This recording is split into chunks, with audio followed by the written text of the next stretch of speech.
Alter Leute, das glaubt mir, das ist einfach zu geil. Das macht so viel Laune. Das ist einfach nur mega, so einen Wagen zu haben. Ich liebe es, Leute. Also es gibt doch nichts Schönes als ein M3 V8. Ohne Scheiß, ja. Vielleicht noch ein V10. Aber ich wünsche jetzt viel Spaß mit dem Video. Ja, hi Leute. Herzlich willkommen auf meinem Kanal M4 Live. Und heute geht es wieder um den E92 M3 hier im Hintergrund. Und heute in dem Video sprechen wir einfach mal über die ganzen Wartungskosten, Versicherung. Und ja, insgesamt habe ich den Wagen jetzt, habe ich heute nochmal nachgeschaut, 2014 im August habe ich den geholt. Und ja, sind ja dieses Jahr werden es 8 Jahre und bin über 100.000 Kilometer damit gefahren. Und ja, wir schauen uns den jetzt mal an. Und heute wollte ich euch einfach mal so meine Tipps mitgeben, wenn ihr auf der Suche seid an E92 M3. Worauf würde ich jetzt achten und ja, was hätte ich vielleicht anders gemacht an meinem E92 M3? Weil ich bin ihn ja auch im Alltag gefahren, ich bin jetzt über 100.000 Kilometer damit gefahren und das war sehr, sehr viel, ja, wie soll man sagen, viele Kilometer drauf gefahren und war es gut, war es nicht gut, was würde ich anders machen, würde ich mir eine andere Ausstattung suchen und so weiter. Das gehen wir heute in dem Video mal durch, genau wie mit Unterhalt, was könnte man da noch besser machen, Reparaturen und so. Das werde ich euch heute einfach mal mitteilen. Und wie ihr sehen könnt, es ist arschkalt hier draußen. Wir haben hier 1, 2 Grad und ja, in dem Video wollte ich euch jetzt einfach mal mein Feedback geben in den fast 8 Jahren, in denen ich den Wagen jetzt habe, weil viele schreiben mich immer an, Sascha, ich suche mir den und sehen, was hältst du davon und so. Und abonniert meinen Kanal. Ich werde auch nochmal so ein Video machen, wie ich jetzt einen M3 suchen würde. Ich setze mich dann am PC und wir schauen uns dann einfach mal die ganzen Modelle an, die so auf dem Markt vertreten sind. Und ich sage euch dann jetzt einfach mal, ja, den würde ich nehmen oder wie ist die Beschreibung, wie sind die Wartungen und Reparaturen und ist das ein Liebhaberfahrzeug und so weiter. Deswegen abonniert meinen Kanal, lasst einen Daumen nach oben da, würde mich super freuen. Und ich sage einfach mal, los geht's.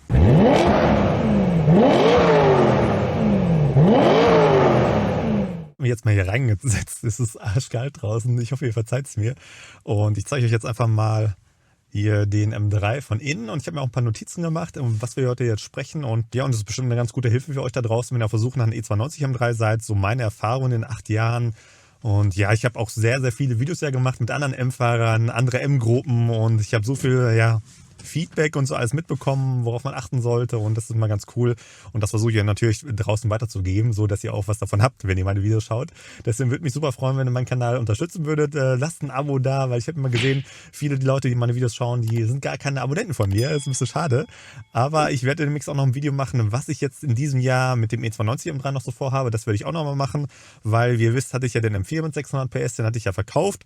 Habe jetzt einen Tesla und das ist jetzt auch nicht schlimm. Wie gesagt, mit Alltagsfahrzeug, ich bin immer noch super happy und super mega zufrieden damit. Könnt ihr auf dem anderen Kanal ja auch nochmal reinschauen, wenn ihr da Bock drauf habt. Aber es sollte jetzt heute um den schönen M3 gehen. Ich bin ja schon so lange nicht mehr gefahren und jetzt gerade das erste Mal den M3 V8 hier und das ist wirklich was ganz anderes. Wie so alt und rau und sportlich der Klang und die Sitze sind mega so Seitenhalt, alles. Das ist ganz viele Unterschiede, die es jetzt gegenüber dem Tesla gibt. Aber da mache ich vielleicht auch nochmal ein Video zu, wenn ihr da Bock drauf habt. Aber heute soll es um den M3 gehen und ich zeige euch jetzt einfach mal den, ja, wie gesagt, seht ihr jetzt hier unten. Na, da könnt ihr sehen, 227.232 Kilometer auf der Uhr, ja. Also es ist schon echt krass. Wie ihr sehen könnt hier, das ist so der Zustand vom Wagen und die Sitze sind auch noch ganz gut. Da wollte ich jetzt aber auch nochmal so ein Video machen, wie man die ja gut pflegt und so, das hatte ich ja schon mal gemacht und ja, jetzt machen wir mal weg so, ist so nah und ja, wie gesagt, 106.000 Kilometer hat er gehabt, ich blende das nochmal ein, meinen Kaufvertrag und den Wagen hatte ich damals 2014 zu meinem Geburtstag gekauft und der hatte 39.300 Euro gekostet, war erst irgendwie 38 noch was, aber dann habe ich noch ein Jahr Euro Plus Garantie dazu genommen, das wäre auch sofort mein Rat an euch da draußen, wenn ihr euch jetzt einen Wagen draußen holt. Es wird schwierig, also eigentlich habt ihr kaum noch Chancen, einen vom Händler zu bekommen. Also BMW-Händler sowieso gar nicht mehr, glaube ich nicht mehr, dass sie die im Angebot haben, weil es einfach zu alt. Und normale Händler müssen ja auch immer noch ja, Gewährleistung geben, das eine Jahr. Und das wäre schon mal nicht schlecht, wenn ihr euch so einen Wagen holt, weil es sind immer sehr, sehr viele ja, Kosten, die man berücksichtigen muss und sollte. Weil der Wagen, ich zeige euch jetzt einfach mal hier, Verbrauch, Durchschnittsverbrauch, blende ich jetzt mal ein hier. So, wie ihr sehen könnt, Durchschnittsverbrauch 15,5 Liter. Und ja, das sollte man nicht unterschätzen, dass man das hat hier in dem Wagen. Weil bei vielen ist es immer so, die kaufen sich so einen Wagen und fahren dann irgendwie ein Jahr oder so und dann kommen die ersten Reparaturen und dann wird der Wagen schnell wieder verkauft und wird meistens auch nicht warm gefahren, auch nicht gepflegt, auch nicht Ölwechsel und so. Ja, und deswegen wird es immer schwieriger, draußen einen guten Wagen zu finden, sage ich mal, vom ERV8. Es schreiben mich auch mal, wie gesagt, viele von euch da draußen an, sagen, hey Sascha, ich habe den geschrieben, da mal drüber schauen über das Inserat und dann gebe ich da meine Meinung dazu. Deswegen bei Instagram könnt ihr mich auch nochmal folgen, da könnt ihr mich auch anschreiben, wenn ihr Fragen dazu habt. Ist überhaupt kein Thema. Es ist einfach sehr, sehr schwer geworden. Also wenn ich jetzt nochmal so überlegen würde, ich würde mir jetzt einen V8 nochmal holen, dann würde ich schon mal den ersten Schritt, den ich jetzt anders machen würde in den Erfahrungen, die ich jetzt gesammelt habe, ich würde diesen Wagen nicht im Alltag fahren, ohne Scheiß. Es war eine sehr, sehr geile Zeit. Ich bin auch super, super viele Kilometer, so über die 20.000 im Schnitt gefahren damit. Seitdem ich jetzt den M4 hatte, hat ja mein Bruder den M3 gefahren und der fährt ja nicht so viel, deswegen ist es jetzt nicht ganz so schlimm mit den Kilometern. Tipp an euch da draußen, wenn ihr euch so einen Wagen holt, nicht für den Alltag. Also das ist zu schade, der Wagen. Und vor allen Dingen jetzt hier, auch wenn das Wetter jetzt hier so gut ist, was das gut ist, jetzt ist es gleich wieder trocken, aber bei Wind und Wetter raus, mal Schnee und so und Eis, das ist einfach zu schade. Und das würde ich schon mal nicht machen. Also ich würde den Wagen holen und dann vielleicht als Saisonkennzeichen anmelden. Weil, wie gesagt, da könnt ihr noch mal ein bisschen Geld sparen. Weil Saisonkennzeichen sagt ihr einfach der Versicherung, ich will den jetzt vom März bis November angemeldet haben. Das sind dann 7 Monate und das ist das beste Wetter und da könnt ihr auch schon mal jede Menge Kohle sparen. Das würde ich machen. Dann, was ich vielleicht noch anders machen würde, mit dem Wagen, ja zum Beispiel mit den Drosselklappen-Stellmotoren, da hatte ich ja schon 2 gewechselt, das waren so um die 600 Euro. Die kann man jetzt hoffentlich sparen. Ich verlinke hier nochmal das Video, was ich letztens gemacht habe, dass man lebenslange Garantie auf diese Drosselklappen-Stellmotoren hat, die man dann beziehen kann aus, ich glaube das war aus UK. Die bauen solche Drosselklappenstellmotoren um, verbesserte Versionen, die halten dann ewig. Also da gibt da lebenslange Garantie drauf. Also wenn ihr dann so 1, 2 kaputt habt, ja, holt ihr euch die sind auch noch günstiger. Ich werde da auch nochmal ein Video machen, dann einen Teil, wenn ich die bekommen habe. Ich bestelle die heute Abend und dann werde ich nächste Woche, schätze ich mal, oder in 2 Wochen ein Video machen, wie wir die einbauen. Dann werde ich nochmal fahren. Dann werde ich nochmal Leistungsprüfstand werden wir noch machen und nochmal Zeiten messen. Das werden wir auch noch alles machen. Also da könnte man auch nochmal Geld sparen. Lagerschalen musstet ihr machen, also bei 1.400 Euro sind das um den Dreh. Ich habe die bei 170.000 Kilometer erst gewechselt. Da habe ich auch nochmal ein Video gemacht, schaut euch das hier oben nochmal an.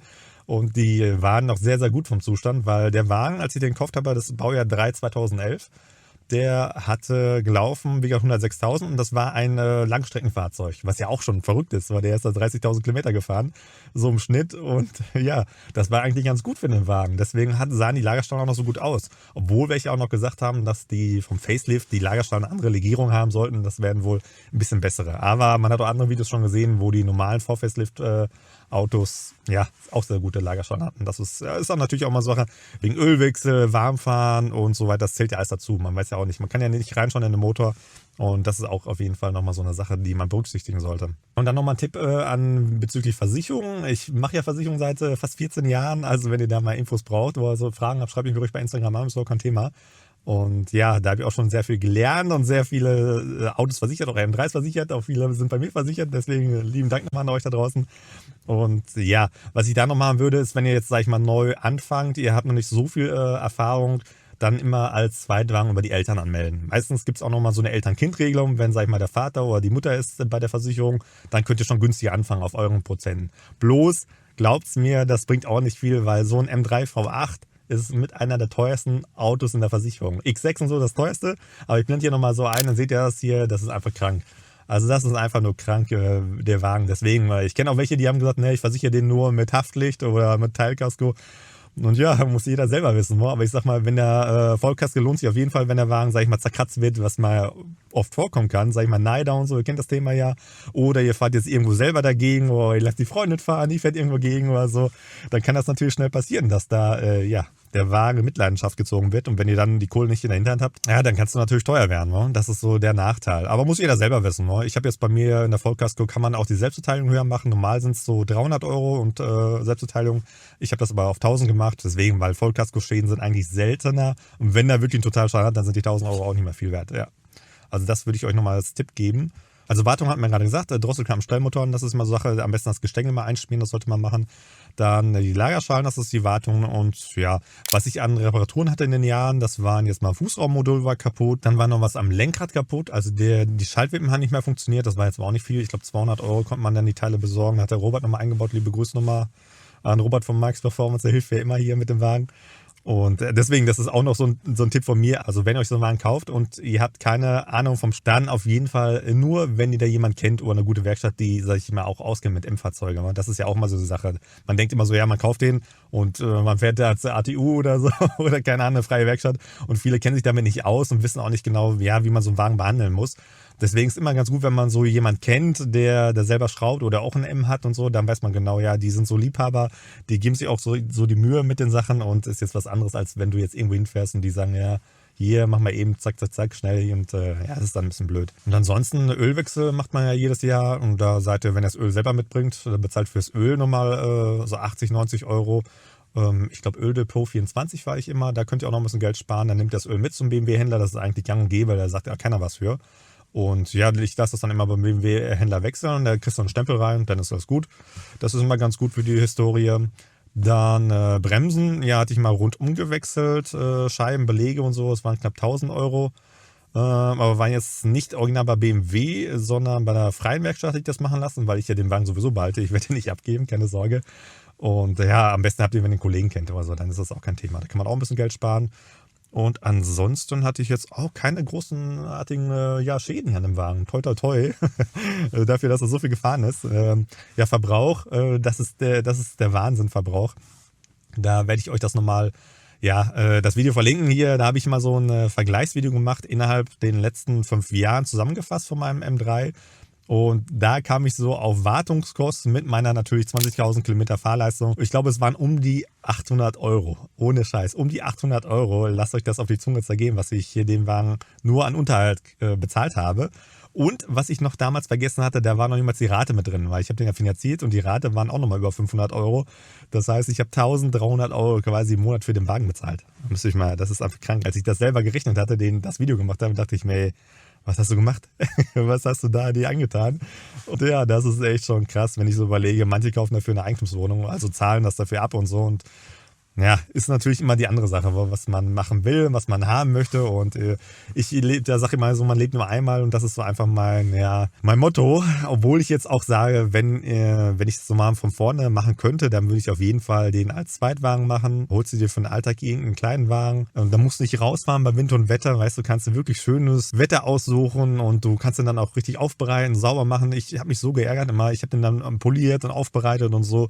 Und dann musst du jeden Tag immer damit fahren und dann ist das Wetter scheiße und du ärgerst dich einfach nur, weil das ist so schade. Der Wagen, das ist so ein Einzelstück und es wird nie wieder so ein V8 geben. Und man soll es jetzt nicht übertreiben, mit in die Ecke stellen und nur 100 Kilometer fahren im Jahr oder so, das sage ich ja nicht. Aber der Wagen ist natürlich so schade und ich finde, der hat mehr verdient, als dass man dann immer nur fährt und so, als statt, dass man sich das aussuchen kann, ey cool. Jetzt freut man sich auch mehr drauf, wenn man, sag ich mal, so selten an den Wagen fährt, als wenn man jeden Tag fährt. Dann ist es auch immer so eine Sache, man gewöhnt sich schnell daran und dann ist es nichts mehr Besonderes und das ist immer schade. Und deswegen habe ich mich so gefreut, dass ich jetzt so einen anderen Wagen habe. Ich habe jetzt bald wir sind gerade im Haus bauen, wer es noch nicht mitbekommen hat. Und ja, dann habe ich natürlich eine eigene Garage.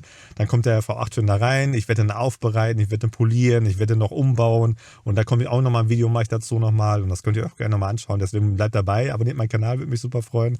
Da werde ich auf jeden Fall jetzt noch ein bisschen Geld in die Hand nehmen. Und ja, Thema Felgen hatte ich ja auch schon mal so einen Aufruf gemacht bei Instagram. Ich blende das hier nochmal ein. Hatte ich so verschiedene Felgen, die Competition-Felgen habe ich ja und da habe ich verschiedene Felgenfarben drauf gemacht.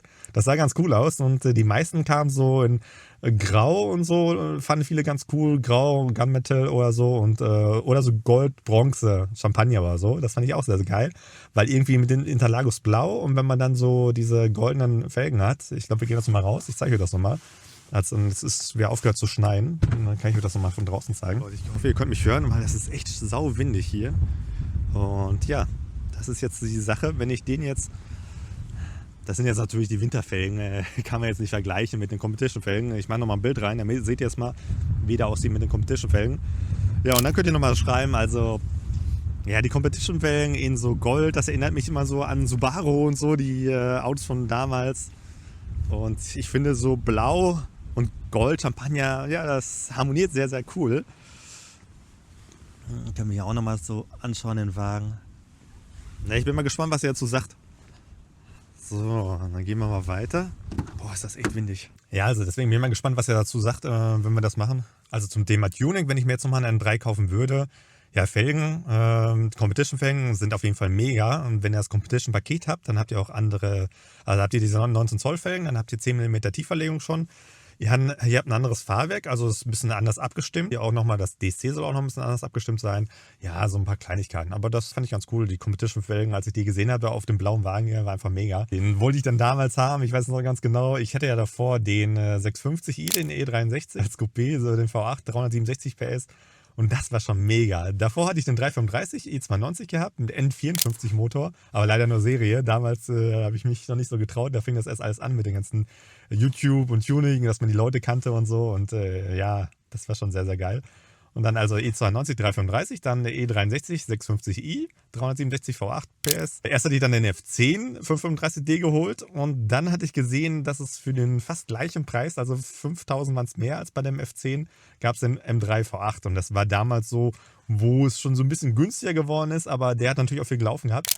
Und deswegen dachte ich mir, boah, wie geil. So, ja, habe ich meinen Bruder gefragt. Ich so, Bruder, her, du nimmst den F10 und so ein bisschen und ich nehme den M3 und dann tauschen wir mal so zwischendurch. Dann können wir uns das auch erlauben, weil ich bin jetzt auch kein reicher Typ, der Geld egal ist. Ich muss auch für meine Kohle arbeiten gehen, so ist das nicht. Und ja, dann haben wir es damals gemacht. Wir beide sind auch so Auto bekloppt und das wäre echt super. Du hast echt die Gegensätze gehabt. So diese immer entspannt im Alltag und dann, wer Bock hatte, schönes Wetter V8 fahren, einfach mega. Und das würde ich immer so machen. Also deswegen nur so ein V8 alleine fahren, das ist so schade. Das ist so traurig auch. Ja, das würde ich euch nochmal mitgeben. Ja, ich hoffe, ich konnte euch jetzt mit dem Video so ein bisschen helfen. Also ihr könnt auch gerne mal runterschreiben, kommentieren, was ihr machen würdet noch. Vielleicht habe ich ja irgendwas vergessen, sage ich mal an eurer Stelle. Ihr sind ja auch viele M3-Fahrer dabei. Was würdet ihr jetzt anders machen, wenn ihr jetzt diese Chance habt, ihr kauft euch jetzt nochmal einen neuen M3? Und die Reise geht ganz von vorne los. Würdet ihr, sag ich mal, andere Felgen holen, würdet ihr sofort tiefer legen. Ich habe jetzt Alpha-Federn drin, das wollte ich auch nochmal sagen. Bin super zufrieden damit, sind von Komfort sehr gut. Du kannst das Fahrwerk ja auch hart stellen und Tieferlegung ist echt gut. Das will man, oder würdet ihr sofort sagen, nee, Fahrwerk rein. Aber ich denke mal, Fahrwerk ist jetzt eigentlich mehr für Rennstrecke gedacht. Weil das M-Fahrwerk ist schon mega, finde ich jetzt. Aber es ist ja bei jedem immer anders. So ja, es ist immer die Sache, woher man kommt, was man vorher hatte, was man möchte und so. Thema Abgasanlage wollte ich auch nochmal mitteilen. Da wollte ich jetzt auch dieses Jahr noch was ändern. Liebe Grüße an Aulitzki. Der eine oder andere kann schon denken, was ich machen werde. Und da werde ich nochmal zum Klaus fahren. Da werde ich auch nochmal ein Video machen, wie wir den M3 hier ein bisschen umbauen noch. Das kommt auch nochmal, also sehr, sehr viel dieses Jahr. Nur um den V8 geht es jetzt hier. Also ich habe den echt vermisst. Das ist ein super schöner Wagen und ich freue mich darauf, auf die Zeit mit dem Wagen. Und ja, ich hoffe, es wird da noch ein paar neue Treffen geben. Dann ja, werde ich mit dem V8 mal vorbeikommen, weil letztens war ich ja mit dem M4 immer nur beim Treffen. Und jetzt kommt der V8 wieder zum Vorschein. Ja, ich hoffe, euch hat es gefallen. War jetzt mal ein anderes Video, war scheiß Wetter und ich konnte jetzt nicht viel machen. Aber ich denke mir so, bevor die Saison jetzt gerade losgeht, so Februar, März, und dann gucken ja viele von euch mal so nach draußen. Ja, die sind auch auf der Suche nach einem M3 V8 und deswegen könnt ihr mich gerne anschreiben bei Instagram, m4live.m3. Und ja, dann gebe ich euch meine Tipps, meine Hilfe gerne. Und was ich ja noch mache, wie gesagt, wir setzen uns nächstes Mal am PC hin. Und dann schaue ich auch nochmal so, wie ich jetzt, sage ich mal, wir haben hier 40.000 Euro Budget oder 30.000 Euro Budget. Gehen wir einfach mal verschiedene Stufen durch. Und dann gucke ich mal mit euch zusammen draußen mal mobile Autos kaufen und so, was für Modelle gibt es. Was wäre meine Empfehlung? Welchen würde ich nehmen? Welchen würde ich vielleicht nicht nehmen? Das ist vielleicht auch noch eine ganz gute Hilfe für euch da draußen. Ja, wenn es euch gefallen hat, lasst einen Daumen nach oben da. Würde mich super, super freuen. Und das soll es gewesen sein. Vielen Dank fürs Zuschauen, Leute. Bis die Tage haut rein. Ciao. So, Leute. Einmal muss man sagen, ich mache mein Fenster runter hier. Ich muss mal gucken, dass hier keine Leute sind. Die halten mich für irre. Heute ist 0 Grad, 1 Grad. Hört ihr das an? 4000 Drehungen. 6, 6,5. Ach, Leute. Das macht so viel Laune, ohne Scheiß.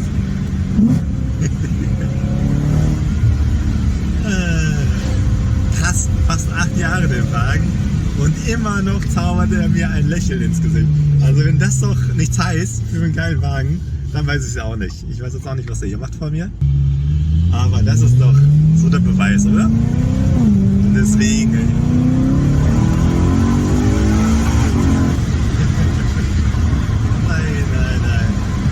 Einfach mega. Ich wünsche euch einen schönen Tag schon mal. Bis morgen.